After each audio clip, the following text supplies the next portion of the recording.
ನಮ್ಮ ಅಡುಗೆ ವಿಶ್ವಕ್ಕೆ ಬನ್ನಿ. ಇವತ್ತು ನಿಮಗೆ ಮಿಲ್ಕ್ ಪೌಡರಿಂದ ಬರ್ಫಿ ಹೇಗೆ ಮಾಡಬೇಕೋ ತೋರಿಸ್ತೀನಿ ರೀ. ಒಂದು ಬಾಣಲಿಯಲ್ಲಿ ಅರ್ಧ ಕಪ್ಪು ಹಾಲು ಹಾಕ್ಕೊಳ್ಳಿ, ಅರ್ಧ ಕಪ್ಪು ಸಕ್ಕರೆ ಹಾಕ್ಕೊಳ್ಳಿ.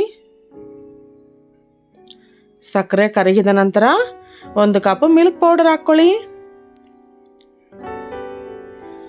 ಸಣ್ಣ ಉರಿಯಲ್ಲಿ ಕೈ ಬಿಡ್ದಂಗೆ ತಿರುಗಿಸ್ತಾ ಇರಿ. ನೋಡಿ, ಚೆನ್ನಾಗಿ ಕುದೀತಾ ಇದೆ ಅಲ್ವಾ?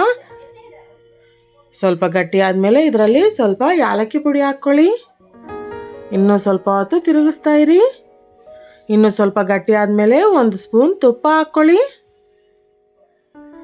ತುಪ್ಪ ಎಲ್ಲ ಚೆನ್ನಾಗಿ ಮಿಕ್ಸ್ ಆಗೋವರೆಗೂ ತಿರುಗಿಸಿ. ಈ ಥರ ನೋಡಿ ಬಾಣಲಿಯಿಂದ ಬೇರೆ ಆಗಬೇಕು ರೀ.